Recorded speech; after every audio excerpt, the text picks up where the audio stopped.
దేవుని గొప్ప నామానికి మహిమ కలుగును గాక. ప్రార్థన చేసుకుందాం. పరిశుద్ధ తండ్రి, ప్రేమ కలిగిన దేవుడా, మీ ఘనమైన నామానికి స్తోత్రాలు. జీవాధిపతి, మీకు వందనాలు.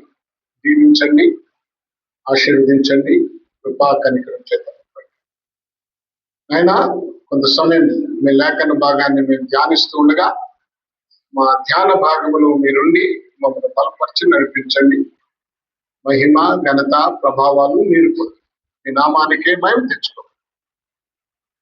ఈరోజు మీరు మాతో మాట్లాడండి. మీ మాటల చేత మమ్మల్ని బలపరచండి. మీరు మాట్లాడితే చచ్చిన జీవితాలు బ్రతుకుతాయి. మీరు మాట్లాడితే నిర్జీవం పోయి ఉద్యమం వస్తుంది. మీ మాటల్లో శక్తి ఉంది నాయన. శక్తి కలిగిన మీ మాటలు ఈరోజు మాకు అందించమని, బలపరచమని, మహిమ, ఘనత, ప్రభావాలు మీరు పొందమని, మీ నామానికే మహిమ తెచ్చుకోవాలి. యేసు నామములో ప్రార్థిస్తున్నాము తండ్రి, ఆమేన్. చెప్పండి అందరూ, ఆమేన్, ఆమేన్. గత వారం మనం ఒక వాక్యాన్ని ధ్యానం చేస్తూ మధ్యలో ఆగిపోయి అది మరలా ఒకసారి చూద్దాం. అపోస్తుల ప్రకటన గ్రంథము 2వ అధ్యాయము 8వ వచనం దగ్గర నుంచి కొన్ని వచనాలు నేను చదువుతున్నాను, మీరు చూడండి. స్మరణలో ఉన్న సంఘపు దూతకి లాగు రాయము, మొదటి వాడును కడపటి వాడనయ్యుండి మృతుడై మరలా బ్రతికిన వాడు చెప్పు సంగతులేమనగా, నీ శ్రమను దరిద్రతను నేను ఎరుగుదును, అయినను నీవు ధనవంతుడివే. తాము యూదులమని చెప్పుకొనుచు యూదులు కాక సాతాను సమాజపు వారి వలన నీ కలుగు దూషణ నేను ఎరుగుదును. నీవు పొందబోవు శ్రమలకు భయపడకుము. ఇదిగో మీరు శోధించబడినట్లు అపవాది మీలో కొందరిని చెరలో వేయింపబోచున్నాడు. 10 దినములు శ్రమ కలుగును, మరణము వరకు నమ్మకముగా ఉండు. నేను నీకు జీవ కిరీటం ఇచ్చేదను. సంగములతో ఆత్మ చెప్పుచున్న మాట చెవిగలవాడు వినును కాక. జయించువాడు రెండవ మరణం వలన ఏ హానియు చెందడు. ఇది ప్రకటన గ్రంథములో స్వర్ణ సంఘముతో చెప్పబడుతున్న మాట. గత వారం కొన్ని వచనాలు ధ్యానం చేశాం. దేవుడు మనతో మాట్లాడాడు. మన ప్రభువు మొదటి వాడును కడపటి వాడు. పోయిన వారం చెప్పాను, నీ శ్రమను నేను ఎరుగుదును. శ్రమలు అనేది దేవుడు అనుగ్రహించేవని కూడా మీకు జ్ఞాపకం చేస్తున్నాను. నీ దరిద్రతను, చాలా మంది తమ దుర్వ్యాపారాల వలన దరిద్రులు అవుతారు, కానీ ఆది అపోస్తులందరూ కూడా వారి చిరాస్తులు దేవుని పరిచర్య కొరకు ఇచ్చారు. వారు పేదలుగానే జీవించారు. వారు జీవించిన జీవితం దేవునికి చాలా సంతోషకరమైంది. మీరు జీవిస్తున్న ఆ దరిద్రత నాకు తెలుసన్నాడు. మీకు సాతాను సమాజము వారి ద్వారా దూషణ, గత వారం చెప్పాను ఇవన్నీ. చూడండి, సాతాను సమాజం ఎవరు అంటే, దేవుడు లేడు అని చెప్పేవారు సాతాను సమాజం. చూడండి, బెయిజీ ప్యాస్కిల్ కంప్యూటర్ను కనిపెట్టాడు. అతడు ప్రమాదంలో ఒక నదిలో పడిపోయినప్పుడు అటుకుండా ఒక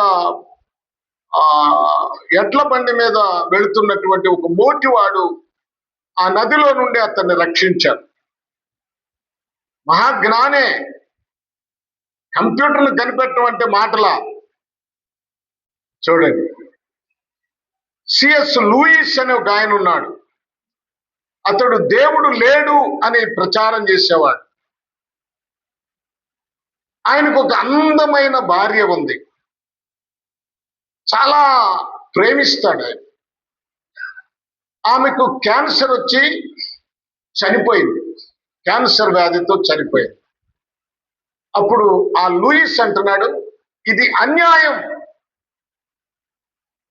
చూడండి, అన్యాయం అని కేక వేస్తున్నాడు. ఎవరు అన్యాయం చేశారని అతని ఉద్దేశం? ఎవరితో అంటున్నాడు ఆయన? అంటే దేవుడా నీవు నాకు అన్యాయం చేసావని కదా. అప్పుడు అర్థమైంది ఆయనకి దేవుడు ఉన్నాడు. అప్పుడు దేవుడు నమ్మాడు. ఇంకా సాతాను సమాజం ఎవరంటే, దేవునిని నమ్మాను అని చెప్పుకుంటూ సృష్టిని పూజించేవారు, మనుషులు చేసిన బొమ్మలను పూజించేవారు. ఇప్పుడు విగ్రహాలు ఉన్నాయి. విగ్రహాలను ఎవరు తయారు చేశారు? ఎవరు తయారు చేశారు? మనుషులు చేశారు. ఆ మనుషులు చేసిన విగ్రహాలకు, ఆ విగ్రహాలను ముద్దు పెట్టుకుంటారు, ఆ విగ్రహాలకు దండం పెడతారు.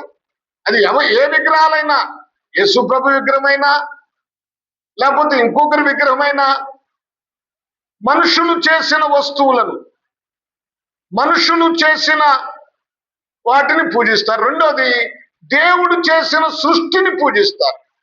చెట్లు, పుట్టలు, సముద్రాలు, వీటిని పూజిస్తారు. వారు సాతాను సమాజము అని చెప్పబడి, యేసుక్రీస్తును నమ్మామని చెప్పి ప్రతి పాపమును చేసేవారు, పాపం చేసేవారు. విశ్వాసులం అని చెప్పుకుంటూ పాపాలను ఒప్పుకోని వారు, వేషధారులు, సాతాను సమాజం. వారు పాపాన్ని మానుకోరు. మేము దేవుణ్ణి నమ్మాం, దేవుణ్ణి ప్రార్థన చేస్తాం, దేవుని కానుకలిస్తాం, ఇవన్నీ చేసేవాళ్ళు సాతాను సమాజం. అది సాతానే. వారిలో ఆనాడు సర్పములో సాతాను ప్రవేశించినట్లుగా, యేసుక్రీస్తును అప్పగించడానికి ఇస్కరియోతులో సాతాను ప్రవేశించినట్లుగా, వీళ్ళు కూడా వీరి జీవితాల్లో సాతాను ప్రవేశించి ఏం చేస్తూ ఉంటాడంటే వాడు ఇలాగూ యాక్టింగ్ చేపిస్తూ ఉంటాడు. ప్రార్థన చేసినట్టుగా, దేవుని మందిరానికి వచ్చినట్లుగా, దేవుని పరిచయం చేసినట్లుగా యాక్టింగ్ చేపిస్తూ ఉంటాడు. వారు సాతాను సమాజం. సాతాను అని వాళ్ళు పిలిచినా తప్పులేదు. తప్పే ఉంది, వాస్తవమే కదా. ఏమన్నాడు ఇక్కడ? యూదులు కాకుండానే యూదులని చెప్పుకునే ఆ సాతాను సమాజము ద్వారా మీకు దూషణ కలుగుతుంది, వాళ్ళు చాలా తిరుగుబాటు చేస్తారు అని చెప్పబడి. తర్వాత దేవుని బిడ్డలు చాలా జాగ్రత్తగా ఉండాలి. సాతాను ఎప్పుడు కూడా దేవుని బిడ్డలను వాడు ఎప్పుడు బలహీనపరుస్తూ ఉంటాడు. దేవుని బిడ్డలంటే వాడు ఎప్పుడు దేవుని బిడ్డల మీదకే వస్తాడు. లోకమంతా వాడిదే కదా. తర్వాత మనం చూసినట్లయితే చూడండి, నేను విషయంలోకి వస్తున్నాను. ఆ 2వ అధ్యాయము మీరు ఇప్పుడు చదవాల్సింది ఏంటంటే 10వ వచనం. మీకు ఎన్నో శోధనలు వస్తాయి, పై వరకు శ్రమకు భయపడవద్దు. పాలికార్ప్ అనే 86 సంవత్సరాల వృద్ధుణ్ణి ఒక్కసారి యేసు ప్రభును దూషించమంటే ఆయన దూషించలేదు. అతన్ని ఖడ్గానికి ఆహుతి చేశారు రోమా ప్రభుత్వం. అయితే శ్రమ వచ్చింది. ఏమంటున్నాడు 10వ వచనం? ఇదిగో మీరు శోధించబడినట్లు అపవాది మీలో కొందరిని చెరలో వేయబోతున్నాడు. 10 దినములు శ్రమ కలుగును, మరణము వరకు నమ్మకముగా ఎలా ఉండాలంట? మరణము వరకు నమ్మకముగా ఉండము. నమ్మకం, నేను అదే చెప్తా ఉంటాను. యథార్థత, నిజాయితీ, అంకిత భావం. శుక్రవారం చెప్పాను, గుర్తుందో లేదు. ఎలా ఉండాలి మనం? నిజాయితీ పరులుగా ఉండాలి దేవుని పిల్లలు. నిజాయితీని కోల్పోకూడదు. తప్పు చేసావా, ప్రభు పాదాల దగ్గర ఒప్పుకోవాలి. దైవ సేవకుడు నీకేదైనా హెచ్చరిక ఇచ్చాడా, నువ్వు తిరుగుబాటు చేయకూడదు. ఆ వాక్యం నీతో మాట్లాడుతున్నప్పుడు నువ్వేం చేయాలా, ఒప్పుకోవాలా. నీలో బలహీనత ఉంటే వాక్యం నీతో మాట్లాడినప్పుడు ఆ వాక్యానుసారంగా నువ్వు బ్రతుకుతుంటే, ప్రభువా నన్ను ఇలాగూ నడిపిస్తున్నందుకు, వాక్యానుసారంగా నేను బ్రతుకుతున్నందుకు నీకు స్తోత్రం నాయనా అని దేవుణ్ణి స్తుతించాలి, దేవుణ్ణి ఘనపరచాలి. ప్రభునందు ప్రియ దేవుని పిల్లలారా, దేవుడు మనతో మాట్లాడుతుంటాడు, మన లోపాలు ఎత్తి చూపిస్తుంటాడు, లోపాలు దిద్దుకోవాలి. నేను గత శుక్రవారం నాడు మీకు అదే చెప్పాను. తప్పును సరి చేసుకోవటానికి దేవుడు మాట్లాడతాడు అని. ఒకవేళ ఏదన్నా దైవ సేవకుడు చెప్తూ ఉంటే, ఆ తప్పు నీలో ఉంటే, ఇతడు నా కోసమే ఈ వాక్యం చెప్తున్నాడని నువ్వు అనుకుంటే అది తప్పు. ఒక వ్యక్తిని ఉద్దేశించి దైవజనుడు ఎప్పుడు మాట్లాడడం, దేవుడు మాట్లాడుతూ ఉంటాడు, దైవజనుడు కాదు మాట్లాడేది. దైవజనుడు ఎప్పుడు ఒక వాక్యాన్ని వ్యక్తుల కోసం, ఫలానోళ్ళ కోసం అని ఎప్పుడు మాట్లాడడం. అలా మాట్లాడే దైవజనుడు ఎవరైనా ఉన్నారంటే ఆ దైవజనుడు శాపగ్రస్తుడే. దేవుడే మాట్లాడుతూ ఉంటాడు నీతో దేవుడే మాట్లాడినప్పుడు ఆ మాటలు నువ్వు తీసుకొని నువ్వు దిద్దుకోవాలి. అది ఇక్కడ మనం జ్ఞాపకం చేసుకోవాల్సింది ఏంటంటే, ఆ 10వ వచనములో ఏముండేది, 10 దినములు శ్రమ కలుగును, మరణము వరకు నమ్మకముగా ఉండుము. మరణము వరకు నమ్మకముగా ఉండాలి. అంటే దేవుడు కోరుకునేదేంటి?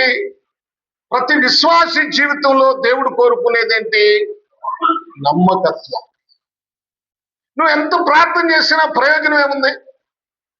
గంటల తరబడి ప్రార్థన చేస్తావు, గంటల తరబడి దేవుని స్తుతిస్తావు, గంటల తరబడి దేవుణ్ణి ఆరాధిస్తావు. ఆరాధన అంటే ఆత్మతో సత్యముతో, అంటే ప్రేమ వాక్యానుసారంగా బ్రతకటమే ఆరాధన. అయితే మనం దేవుణ్ణి పాటల ద్వారా మహింపరుస్తాం, స్తుతిస్తాం, గణపరుస్తాం, గంటల తరబడి ఆరాధన చేస్తాం. కానీ మన దగ్గర ఏం లేదు, యథార్థత లేదు, నిజాయితీ లేదు. దేవుడు ఎవరిని కోరుకుంటున్నాడు? నమ్మకస్తులైన వారి కోసం ఆయన ఎదురు చూస్తున్నాడు. నమ్మకస్తులైన చేతులు ఎత్తాలి, నమ్మకస్తమైన పెదవులు మాట్లాడాలి. నేను ఒక మాట చెప్తాను మీకు, జాగ్రత్తగా వినండి. పాపము, మనం ఎప్పుడు కూడా పాపము, శరీరముతో పాపము చేసేవారి వైపు చూస్తాం. శరీరముతో పాపం చేసేవారి వైపు చూస్తాం. పాపం చేసేది శరీరంతోనేగా, అక్రమ సంబంధాలు శరీరంతోనేగా. వాడు అక్రమ సంబంధం పెట్టుకున్నా అంటే ఆ శరీరాన్ని కోరుకోనేగా. అదే మనం తప్పుగా, అదే పాపమే. అక్రమ సంబంధాలు పాపమే, శరీరముతో చేసేది పాపమే. కానీ అంతకన్నా భయంకరమైన పాపం ఏముంది చెప్పండి? ఉందా? ఆత్మీయంగా చేసే పాపం, ఆలోచనలతో చేసే పాపం, ఊహలతో చేసే పాపం. ఒక మనిషి ఎదుటి వ్యక్తిని చూసి తన హృదయంలో లేనిపోని భావాలు లేక ఆలోచనలు కలిగి జీవిస్తాడు. అది పాపం కదా? నీ సొత్తు కానిది, నీది కాని దాని మీద నీ దృష్టి మళ్లించి నువ్వు ఏవేవో ఆలోచనలు పెట్టుకొని నీ ఆలోచనల ద్వారా ఘోరమైన పాపం చేయట్లేదా? ఒక వ్యక్తి గురించి తప్పుగా నువ్వు ఆలోచించుకోవట్లేదా? ఇంకొక వ్యక్తిని అన్యాయంగా నువ్వు మాట్లాడట్లేదా?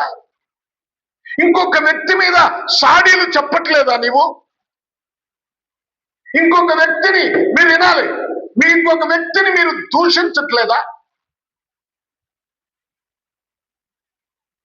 చూడండి, దేవుడు కోరుకున్నాడు ఇదేనా?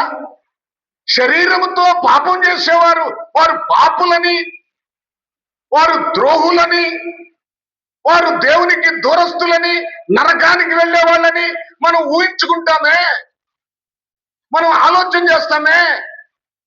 మరి నీ ఆలోచనల ద్వారా, నీ ఊహల ద్వారా, నీ తలంపుల ద్వారా నువ్వు పాపం చేస్తుంటే అదేమో మనుషులకు కనపడుతుంది. చాటును చేసేవాళ్ళు ఉంటారు, నన్నెవడేమంటాడులే అని పబ్లిక్ గా చేసేవాడు ఉంటాడు. ఒకవేళ ఏంటబ్బా ఈ పని చేస్తున్నావు, ఇది తప్పు కదా అంటే, ఈ పని నువ్వు చూసుకోవే. కొంతమంది ఎవరైనా చూస్తారేమో చాటును చేసేవాళ్ళు ఉంటారు. అది ఎప్పుడో ఒకసారి బయటపడుద్ది. కానీ నీ తలంపులలో ఉన్న పాపము ఎవరికి తెలుస్తుంది? నీ ఆలోచనలో ఉన్న పాపం ఎవరికి తెలుస్తుంది? ఎవరికి తెలుస్తుంది? ఎవరికి తెలుస్తుంది? దేవునికి తెలుసు. లోక సంబంధమైన చండాలపు కోరికలు, తర్వాత ధనాపేక్ష కోరికలు, నీ ఆలోచనలు. ఎదుటివాడు మంచి ఇల్లు కట్టాడు అనుకోండి, నేను అంతకన్నా గొప్ప ఇల్లు కట్టాలి. దేవుడిచ్చిన దాంతో తృప్తి పడరు. దానికోసం ఎన్నో తప్పుడు, దానికోసం ఎన్నో లంచాలు, దొంగ, లేకపోతే ఇంకొక రకంగా. చూడండి ప్రభు, అందుకనే నీ జీవితము నిజాయితీగా ఉండాలి, యథార్థతగా ఉండాలి. నేను అదే చెప్తున్నాను, అంకిత భావం కలిగి ఉండాలి దేవునికి. అంకితం ఏమైనా పర్వాలేదు, నేను చనిపోయినా పర్వాలేదు, నా దేవుని విషయంలో నేను నమ్మకంగా ఉండాల్సిందే. నాది ఇది కాదు. మన పౌరుషత్వం ఎక్కడుంది? మన పౌరుషత్వం ఎక్కడుంది? పరలోకముందు. మనకన్నీ ఉండేది అక్కడ, శాశ్వత కాలం ఉండేది అక్కడ. రాత్రే ఇప్పుడు చెప్పాను మీకు, మనకి దేవుడు ఏమి ఇవ్వాలనుకుంటున్నాడు, ఎందుకు మనల్ని భద్రపరిచాడు, దేవుడు ఎందుకు భద్రపరిచాడు? నిత్య జీవం ఇవ్వటానికి భద్రపరిచాడు. ఏమండి, తన ఆధిపత్యము నిలుపుకొని దేవదూతలకేమో తీర్పును సిద్ధం చేశాడు. మార్గము తప్పి తిరుగుతున్న చుక్కలు ఉన్నాయి, చుక్కలు. మార్గము తప్పి తిరుగుతున్న చుక్కలంటే నక్షత్రాలు. మీరు ఆకాశంలో అప్పుడప్పుడు చూస్తారు. ఇదివరకు నేను బయట పడుకునేవాళ్ళం, ఆరు బయట చక్కగా మంచం వేసుకొని పడుకుంటే ఒక్కోసారి చుక్క రాలి ఉందాం పడతా ఉండి, అరే చుక్క రాలిందిరా అనుకునేవాళ్ళం. అవి ఎందుకంటే ఆ నక్షత్రాలు క్రమముగా తిరగాలి, కానీ ఒకదానికొకటి ఢీకొన్నప్పుడు ఏదో రవ్వో ఏదో కొంత రాలు, అది మెరుపులా కనపడదు. మనందరం నక్షత్రాలు, రక్షించబడ్డాం, జ్యోతులం, ఆకాశమందు కనపడే జ్యోతులం. మన మార్గము సరిలేకపోతే, మార్గమును తప్పి తిరిగితే, ఎక్కడుందన్నమాట? యోధా పత్రిక అమ్మా 13వ వచనం, 16 13వ వచనం చూడండి. 13వ వచనం, తమ అవమానమును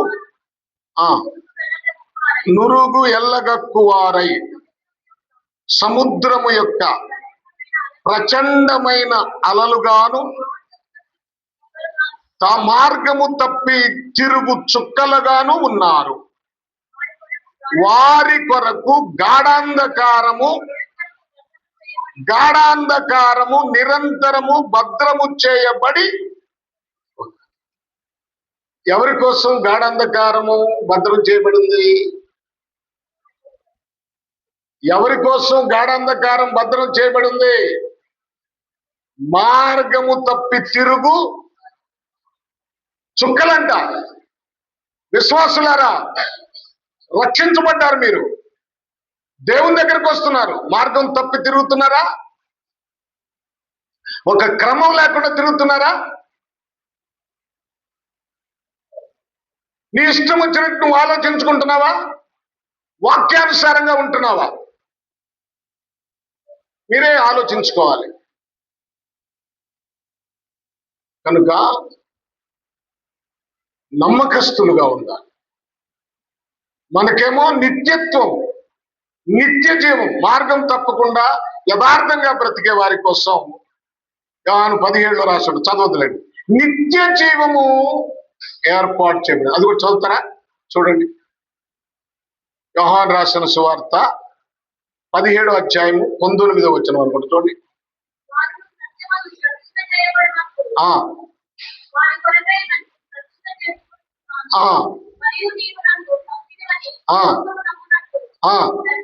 తండ్రి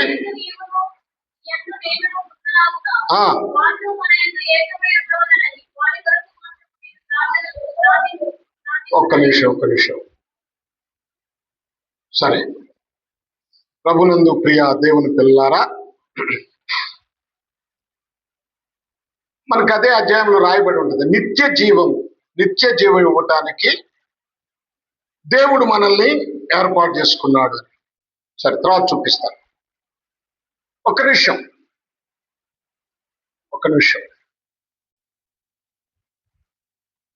యథార్థత అనేది చాలా ప్రాముఖ్యం. నిజాయితీ, దేవుని పనిలో గాని దేవుని విషయంలో నిజాయితీ ఉండాలి. అన్ని విషయాల్లో, భర్త భార్య విషయంలో నిజాయితీగా ఉండాలి.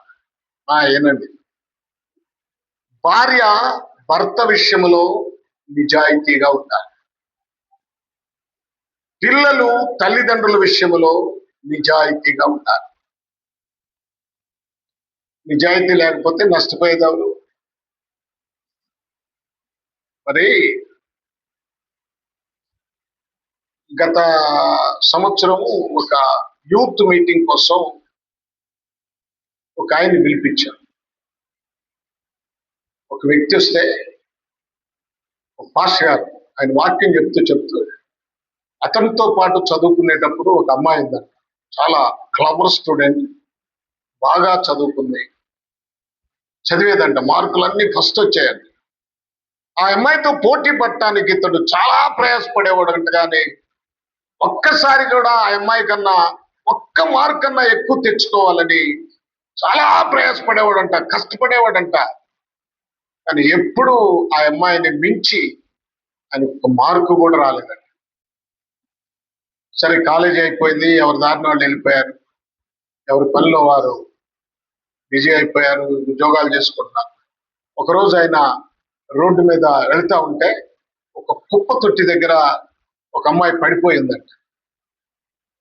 చాలా ఎలా ఉందంటే చాలా భయంకరంగా ఉందంట. ఆ అమ్మాయి ఈయన్ని గుర్తుపట్టి పేరు పెట్టి పిలిచిందంట, ఇట్రా అని. ఈయన నన్ను పేరు పెట్టి పిలుస్తుందని చెప్పి దగ్గరికి వెళ్ళాడు.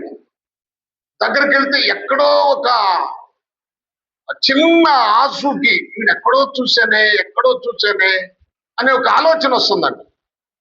తీరా ఏంటి అలా చూస్తున్నావు, నేను నా పేరు ఇది అని చెప్పగల ఆశ్చర్యపోయాడు. ఏంటి ఇలా అయిపోయావు ఏంటంటే, నేను చెప్తాను, నాకు కొంచెం ఆకలి అవుతుంది, నాకు కొంచెం ఆహారం తెచ్చిపెట్టాను. సరే, ఆయన వెంటనే పోయి ఆహారం తీసుకొచ్చి ఆమెకు పెట్టి, సరే తోటి స్టూడెంట్గా అప్పుడు చదువుకున్నారు కనుక సరే ఇంటికి తీసుకెళ్ళి ఎక్కడికి తీసుకెళ్ళి ఆమెను ప్రశాంతంగా తర్వాత అడిగాడంట, ఏంటి ఇలా అయిపోయావు, ఏంటి నువ్వు చాలా పెద్ద ర్యాంకులో ఉంటావు అనుకున్నావు, నువ్వు చదివే చదువుకి నీకు వచ్చే మార్కులు చూసి మేమందరం బెత్తరపోయాం కదా, ఏంటి ఇలా అయిపోయిందంటే ఆ అమ్మాయి చెప్పింది, నేను ఒకరిని ప్రేమించాను, ఒక దరిద్రుడిని ప్రేమించాను, వాడు నన్ను ఇలా చేశాడు, మా తల్లిదండ్రులు ఇచ్చిన ఆస్తిని కూడా పాడు చేశాడు, వాడు పెద్ద త్రాగుబోతు, భయంకరమైన వ్యక్తి. చూడండి ఏమైపోయింది ఆ అమ్మాయి. దేవుడిచ్చిన ఆధిక్యతను పోగొట్టుకుంది కదా, యథార్థతను పోగొట్టుకుంది కదా. తల్లిదండ్రులు ఎంతగా ఆ అమ్మాయిని ప్రేమించాడు, కానీ ఆ అమ్మాయి తల్లిదండ్రుల ఎడల యథార్థంగా బ్రతికిందా? చెప్పిందంట. నా తల్లి తండ్రిని నేను మోసం చేశాను, వాళ్ళకి అబద్ధం చెప్పాను, అతను చాలా మంచోడని గొప్పోడని చెప్పాను. చూడండి, మోసగాళ్ళు, మోసం, యథార్థత లేకపోతే ఎప్పటికైనా వాళ్ళు శిక్ష అనుభవించాల్సిందే. తగిన శాస్తి జరగాల్సిందే. జాగ్రత్త. అందుకనే యవనస్తులైన పిల్లలు జాగ్రత్త పడాలి. మీ ఇష్టం కాదు. యథార్థంగా ఉండండి, నమ్మకంగా ఉండండి, తల్లిదండ్రులను మోసం చేయమాకండి, ప్రభు కోసం నిలబడండి, వాక్యములో స్థిరపరచబడండి. తను నమ్ముకున్న బిడ్డలను దేవుడు ఎప్పుడు వదిలిపెట్టడండి. అద్భుతాలు చేస్తాడు. తాత్కాలికంగా శ్రమ కష్టం ఉన్న అద్భుతాలు చేస్తాడు. ఇక్కడ యథార్థత, అన్నిట్లో నిజాయితీగా ఉండండి. ప్రార్థన చేయటంలో నిజాయితీగా ఉండండి, ఇతరులతో మాట్లాడేటప్పుడు నిజాయితీగా మాట్లాడండి, దేవుని దగ్గరకు రావటంలో నిజాయితీగా రండి. దేవునికి నువ్వు సంపాదించిన దానిలో, నువ్వు సంపాదించిన దానిలో, నీ శాలరీలో, లేకపోతే నీ రాబడిలో, దేనిలోనైనా దేవునికి ఇచ్చే విషయంలో నిజాయితీగా ఇవ్వండి, యథార్థంగా ఇవ్వండి. దేవుడు నిన్ను గొప్పగా దీవిస్తాడు. కనుక ఏమన్నాడు ఇక్కడ? ఏం చదువుకున్నాం? 10వ వచనంలో నమ్మకముగా ఉండు. ఏమన్నాడమ్మా? మరణము వరకు నమ్మకముగా ఉండుము, నేను నీకు జీవ కిరీటం ఇచ్చదు. నమ్మకముగా ఉండు.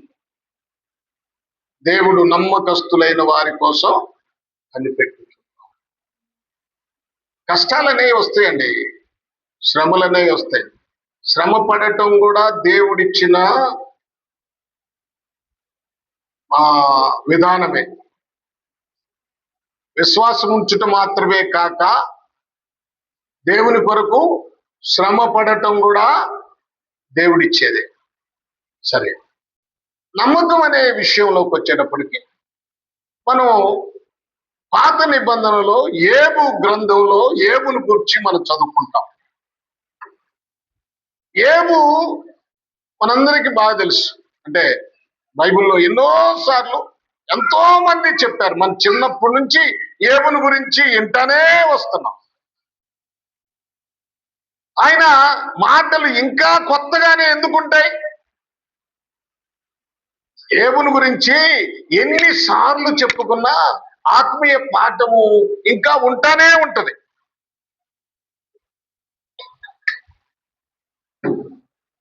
ఊజు దేశమందు అమ్మా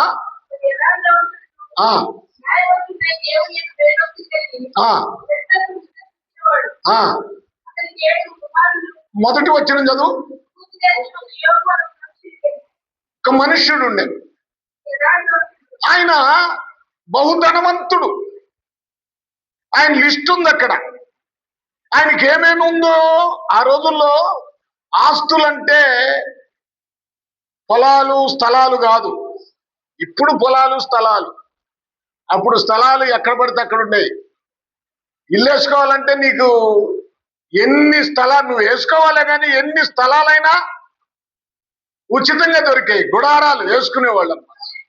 అయితే అప్పుడు ఆస్తులు ఏమిటంటే గొర్రెలు, గొడ్లు, ఎడ్లు, గాడిదలు, ఒంటెలు, గుర్రాలు, పనివారు, ఇవి ఆస్తులు. ఇప్పుడు ఈయన బహుధనవంతుడు, కానీ ఒక దినాన ఇవన్నీ పోయినాయి. తన శత్రువులు తన పనివారిని హతం చేశారు. అంటే పనివారు పోయారంటే సైన్యం పోయింది. తన సైన్యం అంతా హతమైపోయింది. తర్వాత అతని ఆస్తి అంతా పోయింది. రెండోది, ఒకటి తన సైన్యం పోయింది, రెండోది తన ఆస్తి అంతా పోయింది, మూడోది ఆయన గృహాలు కూలిపోయాయి.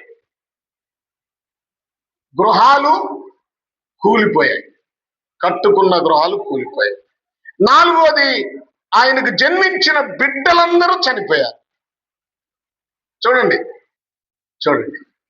5వది, తన భార్య దూషించింది. మహాతల్లి చాలా మంచి కోరికలు, 3 కోరికలు కోరింది. ఏ భార్య ఏ భర్తను కోరనటువంటి కోరికలు కోరింది. ఇంకా నువ్వు దేవుడు అంటున్నావా అమ్మా? యథార్థత వదలవా? ఏమండి, యథార్థంగా ఉండాలని భర్తగా చెప్తారు, కానీ ఏమంటుంది? యథార్థతను వదలవా? మరొకటి అంటే దేవుణ్ణి దూషించు, తిట్టు.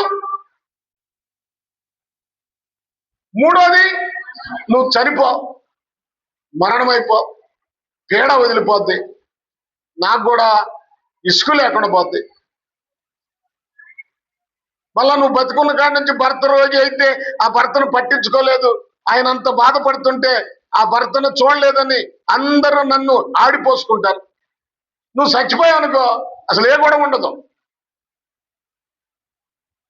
కదా.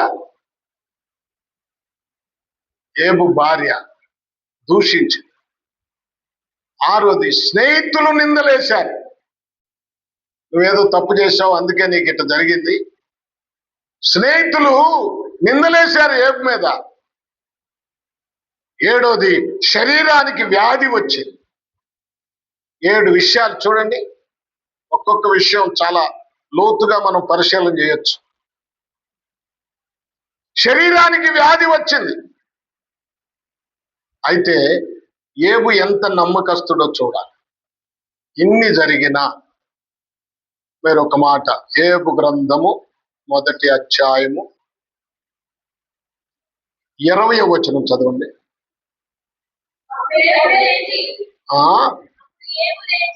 ఇవన్నీ పోయినాయని తెలిసిన తర్వాత లేచి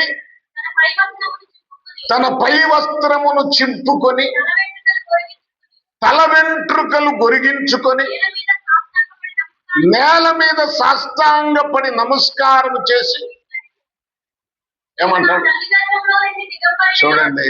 ఏమంటాడు? నేను నా తల్లి గర్భములో నుండి దిగంబరిగా వచ్చాను. నేను మళ్ళా తిరిగి వెళ్ళాలంటే దిగంబరిగానే. మనమేదో చనిపోయినోడికి తెల్లని వస్త్రాలు కడతాం కానీ, అవునండి, మొన్న చనిపోతే భర్త చనిపోయాడు, పెట్లో పెట్టబోతున్నారు. భార్య అంటుంది, అయ్యా మొన్నే తెల్ల చొక్కా తెచ్చామయ్యా, తెచ్చుకున్నాడయ్యా, అది కట్టండి అయ్యా. ఏమో ఆ తెల్ల చొక్కా తెల్ల పంచె ఉంటే పొడుగు కట్టుకుంటాడుగా. ఆ తెల్ల పంచె తెల్ల చొక్కా చుట్టి వేసి భూస్థాపితం చేశారు. అయ్యేం ఉండవు అక్కడికి. నేను దిగంబరిగా వచ్చాను, దిగంబరిగానే అక్కడికి తిరిగి చెప్పాడా? దిగంబరిగానే వెళ్తాను నేను. యెహోవా ఇచ్చెను.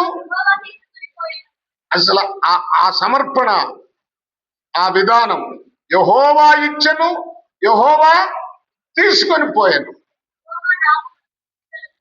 ఆయన ఆస్తి అంతా పోతే, పిల్లలు చనిపోతే, భార్య దూషిస్తుంటే, ఆయన ఇన్ని అవమానాలు జరుగుతున్నా ఆయన ఏమంటున్నాడు? యెహోవాకు స్తుతి కలుగును గాక, యెహోవా నామమునకు స్తుతి కలుగును గాక. అంటే ఆయన దేవుణ్ణి స్తుతించడం మాత్రం మానుకోలేదు. ఐశ్వర్యం ఉన్నప్పుడు స్తుతించాడు, ఇప్పుడు దరిద్రుడైపోయి భయంకరమైన వ్యాధిగ్రస్తుడైపోయినా దేవుణ్ణి స్తుతించాడు. అప్పుడు ఎలా స్తుతించాడో ఇప్పుడు కూడా అలాగే స్తుతిస్తున్నాడు. కడుపు నిండినప్పుడు ఎలాగూ దేవుణ్ణి స్తుతించాడో ఇప్పుడు అంటే బలహీనుడైనప్పుడు కూడా అలాగే స్తుతిస్తున్నాడు. ఆస్తులు, పనివారు, ఇళ్ళు అన్ని ఉన్నప్పుడు ఎలాగ స్తుతించాడో అన్నీ పోయి దరిద్రుడైపోయి వ్యాధిగ్రస్తుడైన అలాగే స్తుతిస్తున్నాడు.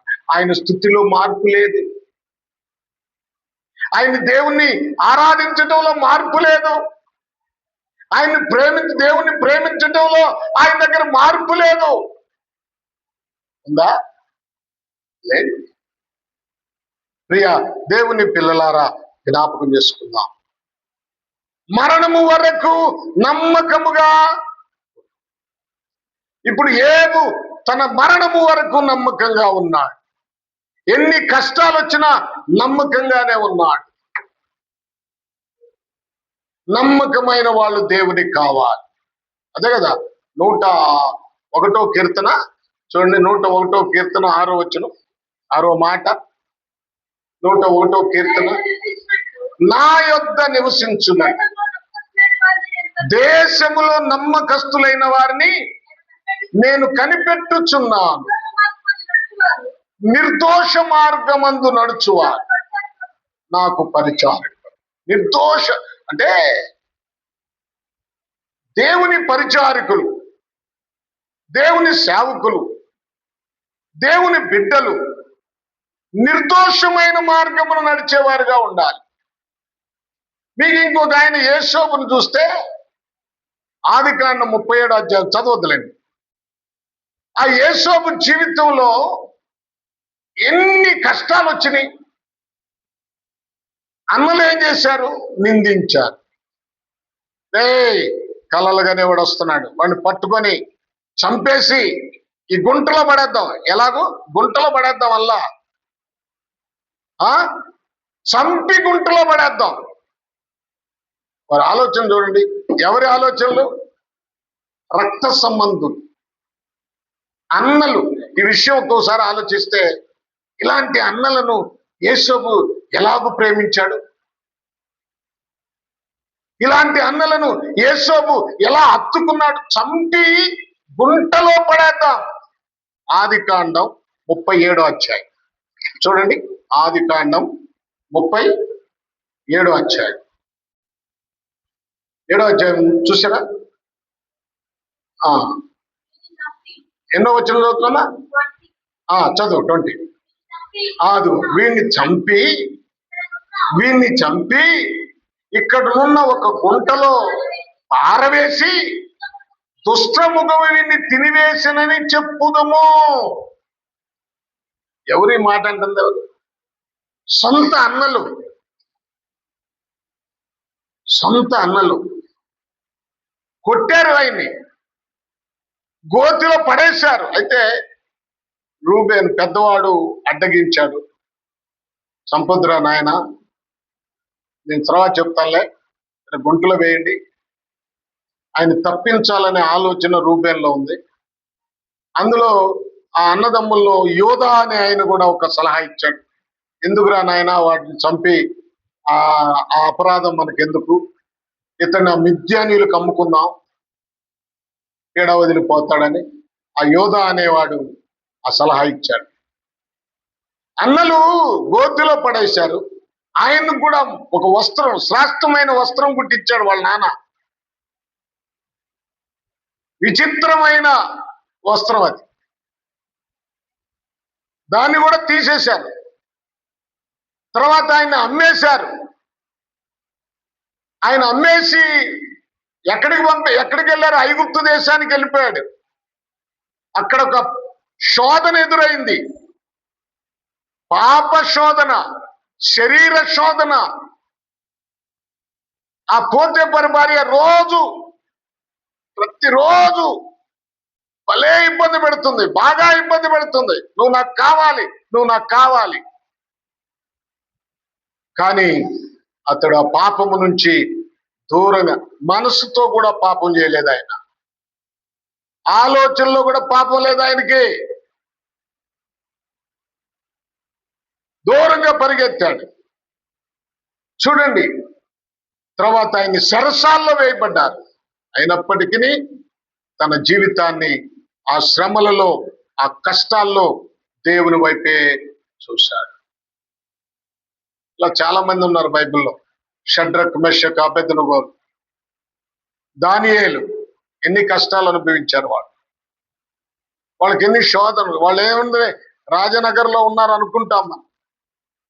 దేవుని కోసం వారు అనుభవించిన శ్రమలు, వారు అనుభవించిన కష్టాలు, వారు వారు వారు దేవుని వైపే చూశారు కానీ మనుషుల వైపు చూడలేదు.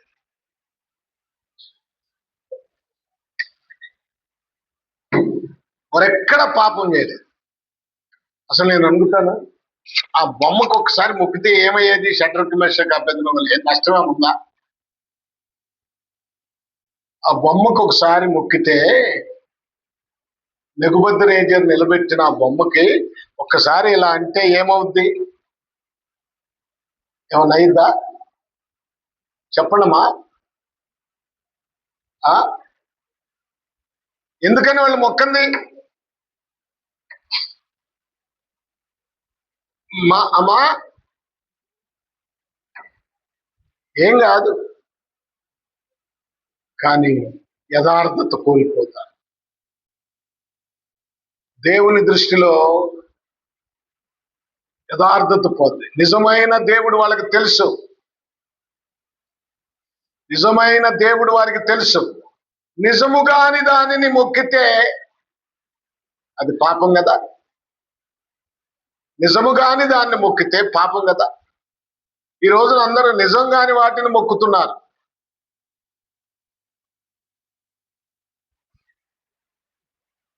ఇప్పుడు వాళ్ళు ఏమన్నారు?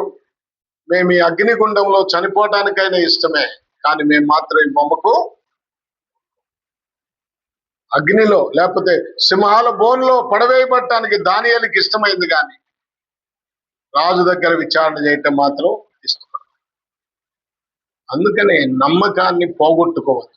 దేవుని విషయంలో యథార్థతను పోగొట్టుకోవద్దు. పేతురు జీవితంలోనికి మనం ఒక్క మాట చెప్పి ముగిస్తాను. పేతురు జీవితంలోనికి మనం వెళితే, పేతురు చాలా గొప్ప శిష్యుడు.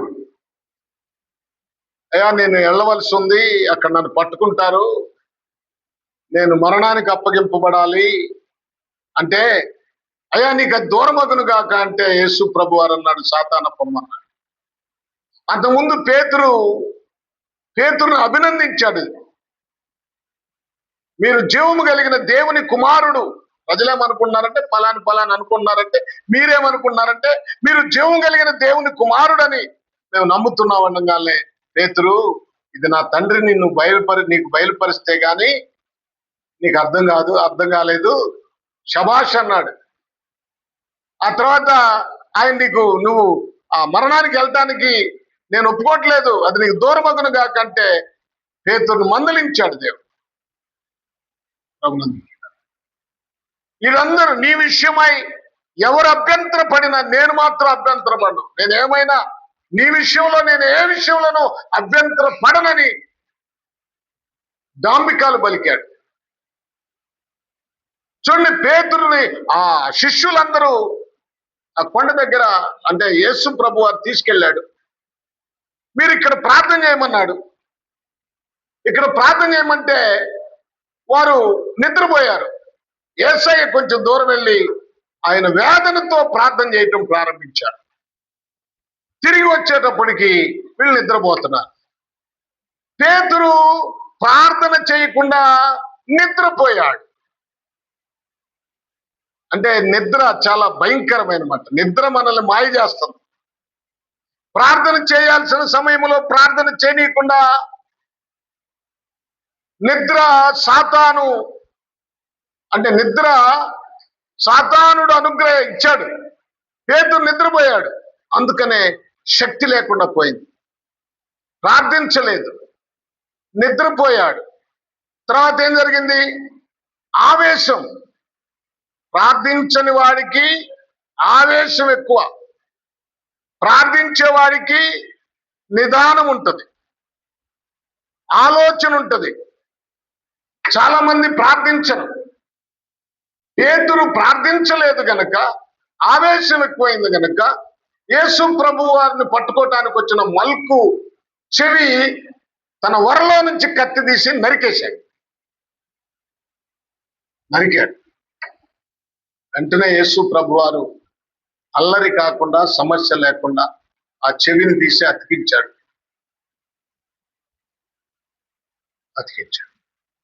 చూడండి, మల్కు చెవి నరికాడు. యేసు ప్రభుని ఎప్పుడైతే పట్టుకున్నారో, నీ విషయమై నేను అభ్యంతర పడినన్న పేతురు పారిపోయాడు.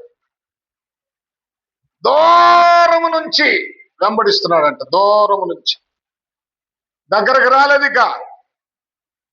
ఆయన ఎక్కడికి వెళ్ళి కూర్చున్నాడు? అపహాస్యకులు కూర్చుండు చోటు కూర్చున్నాడు వెళ్ళి. యేసును పట్టుకున్నారు, ఆయన శిక్ష పడుతుంది, ఆయనకు తీర్పు వస్తుందని సంతోషంగా చెప్పుకుంటున్న వారి మధ్యలోనికి వెళ్ళి కూర్చున్నారు. అపహాస్యకులు కూర్చుండు చోటు కూర్చుండట. కానీ ఇతడు ఎక్కడికి వెళ్ళాడు? ఇంత గొప్ప భక్తుడు, ఏమండి, దేవునితో తిరిగిన వాడు, అద్భుతాలు. నేను మనం ఆశ్చర్యపోయే విషయం ఏంటంటే, యేసు ప్రభుతో ప్రారంభము నుంచి ఉన్నాడు కదా, నీటిని ద్రాక్షారసంగా మార్చేటప్పుడు ఉన్నాడుగా, యాయూరు కుమార్తెను బ్రతికించేటప్పుడు ఉన్నాడుగా, విధవరాలు కుమారుణ్ణి పాడి మీద ముట్టినప్పుడు బ్రతికించినప్పుడు ఉన్నాడుగా, లాజర్ని సమాధిలో నుంచి లేపినప్పుడు ఉన్నాడుగా, ఏమండి, నీటి మీద నడిచాడుగా, గాలి తుఫాను గద్దించినప్పుడు ఉన్నాడుగా, ఎన్ని అద్భుతాలు చూశాడు. గుడ్డివాడికి చూపునిచ్చినప్పుడు, కుంటివారికి నడకనిచ్చినప్పుడు, కుష్టి వ్యాధి కలిగిన వాళ్ళకి స్వస్థతనిచ్చినప్పుడు, ఇన్ని చూసిన ఈ పేతురు ప్రభు మాటలు విన్న 3.5 సంవత్సరాలు ఆయన అంటగట్టుకొని తిరిగిన పేతురు యేసు ప్రభును పట్టుకోగల పరిగెత్తారండి. మనం కూడా ఆలోచించుకోవాలి. రేపటి దినమున మనం ప్రభు శక్తిని ఎరిగి కూడా మనం పారిపోకూడదు. సమస్యలు వచ్చినప్పుడు పారిపోకూడదు, నిలబడాలి ధైర్యంగా, క్రీస్తు కోసం నిలబడాలి. ఇప్పుడు ఇతను పారిపోయాడు, అపహాస్యకులు కూర్చున్న చోట కూర్చున్నాడు. అక్కడ ఒక చిన్నదే, నీ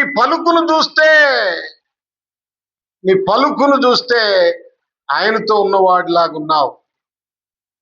అయ్యయ్య, కాదు, నువ్వు అమ్మాయి ఏమనుకుంటున్నావు? నువ్వు ఆయన ఎవరు నాకు తెలియదు. అమ్మాయి అని చక్కగా పిలిచాడు. పలుకు, ఆ పలుకు ఎవరికి వస్తుంది? ప్రభుతో ఉన్న వారికే వస్తుంది. అమ్మాయి, ఆయన్ని నేను ఎరగనమ్మాయి. చూడండి, దేవుని పిల్లలు మాట మారాలి, చక్కగా మాట్లాడాలి, ఎదుటి వ్యక్తిని గౌరవంగా మాట్లాడాలి. మీ మాటలు, మీ సంభాషణ ఉప్పు వేసినట్లుగా ఉండాలి, కఠినంగా ఉండకూడదు, క్రోధంగా ఉండకూడదు. చాలా మంది అమ్మాయి, చాలా మంది ఎలా ఉంటారు తెలుసా? మీ అత్తగోళ్ళకి ఎప్పుడన్నా గొడవ వచ్చిందా? మా అత్తలు ఎవరైనా ఉన్నారా? ఉన్నారు చాలా మంది. గొడవ వచ్చిందా? వస్తే ఎలా ఉంటుంది? అత్తట్ట మాట్లాడుద్ది, కోడలు ఎలా మాట్లాడుద్ది? వయసులో ఉన్నప్పుడు అత్త మాట్లాడే మాటలు వేరు, ముసలిది అయిపోయిన తర్వాత మాట్లాడే మాటలు వేరు. అంతేనా? ఓపిక ఉడిగిపోయిన తర్వాత అత్త మాట్లాడే మాటలు వేరుగా ఉంటాయి. ఏం చేయలేదు. ఫస్ట్ లో ఎలా మాట్లాడతాను? అత్తమ్మా, ఒక్కొక్కళ్ళు అంటారు అత్తాయి, బత్తాయి, అత్తాయి అన్నట్టుగా. ఈ అత్తాయి ఏమైపోద్ది? బత్తాయి అయిపోద్ది. ఏమండి, చూడండి, మన పలుకు ఎలా ఉండాలి? అత్తగారి ఎడల కోడలు ఎలా మాట్లాడాలి? ఎంత గౌరవంగా మాట్లాడాలి, ఎంత ప్రేమగా మాట్లాడాలి, గమనించండి. ఆయన ఎవరు అంటే, ఎవడు ఆఫీసర్ ఎవడు అన్నా అంట, ఆయన చెబుతున్నాడు, ఎవరు భలే చెప్పారు, కూర్చొని మమ్మొత్తేనేమో సోఫాలో ఉండాలి, మా భార్య అమ్మొత్తేనేమో ఏసీ రూమ్ లో ఉండాలిరా. నువ్వేనండి చెప్పింది. ఇప్పుడు పోలీస్ ఎస్ఐయో సిఐయో చెప్తున్నా అంట. నిజమేగా. నేను ఒకసారి పొన్నూరులో చూశానండి. ఆయన పెద్ద ఆఫీసరే, పొన్నూరు బాపట్లలో. వాళ్ళ అమ్మేమో ఎదురు సావిట్లో ఉంటది.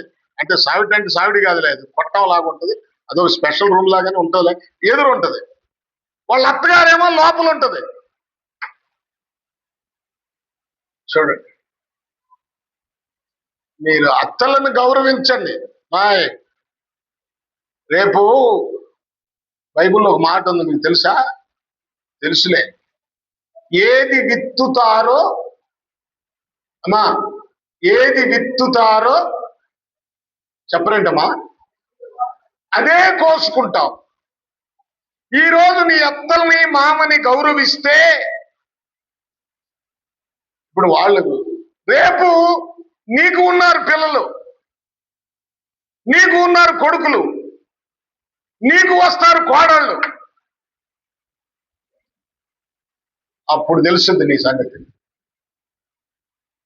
అప్పుడు తెలుసు. సరే, మన పలుకు, ఎందుకు చెప్తానంటే మన పలుకు జాగ్రత్తగా ఉండాలి. అత్తతో మాట్లాడినా, మామతో మాట్లాడినా, నాన్నతో మాట్లాడినా, తల్లితో మాట్లాడినా, ఎవరితో బిడ్డలతో మాట్లాడినా, ఎవరితో మాట్లాడినా నీ పలుకు జాగ్రత్తగా ఉండాలి, నీ మాట జాగ్రత్తగా ఉండాలి. పేతురు గారు ఏమన్నాడు? అమ్మాయి ఎక్కడుంది ఏమా? లూకా రాసిన సువార్త చూడండి. లూకా 22వ అధ్యాయము 55వ వచనం నుంచి చదవండి. వేరే చెప్తా, చూపి.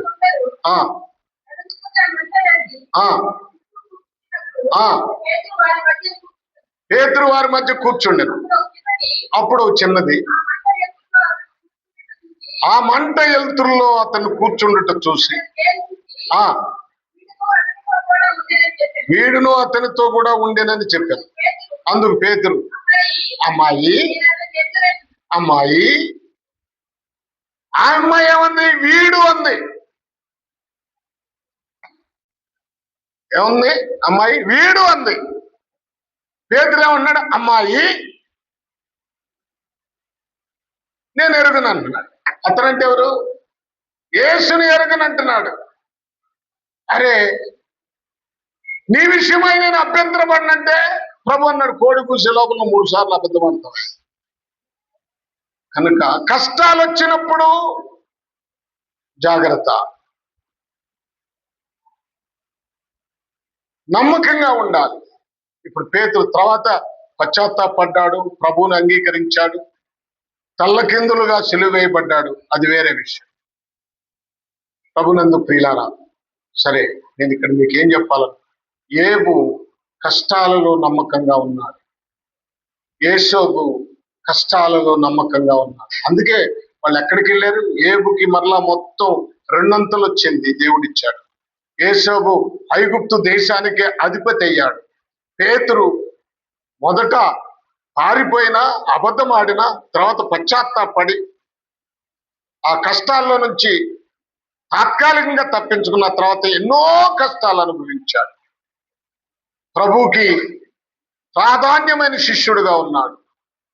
ఆ 12 మందిలో లేచి మాట్లాడేవాడు ఎవరంటే పేతురే. ఆయనకి సహకారులుగా యోహానులు. ఇలాగూ మనం చూసినప్పుడు ఆధిక్యత వచ్చింది. నమ్మకంగా ఉండాలి. శ్రమ కలిగినను 10 దినములు మీకు శ్రమ కలుగును, అయినను నమ్మకముగా. దేవుడు ఒక వాగ్దానం చేశాడు, నీవు ధనవంతుడవే. సరే, అది తర్వాత ధ్యానం చేద్దాం. ఇప్పుడు టైం చాలా అయినట్టుంది. మీరు కూడా నా యొక్క చూస్తా ఉన్నారు, ఇంకా ముగించట్లేదని. మీరేమో మరి కందలకాడ వస్తున్నారు కనుక, ఆలస్యంగా వస్తున్నారు కనుక మనకు ఆలస్యంగా ప్రసంగం మొదలవుతుంది. ముందేమో ఆరాధనలు అయ్యే చూసుకుంటున్నారు అందరూ, ఆరాధన, పాటలు, ఇదే. కనుక జ్ఞాపకం చేసుకుందాం. Praise the Lord. హల్లెలూయా. ప్రార్థన చేసుకుందాం. తల్ల వంచండి.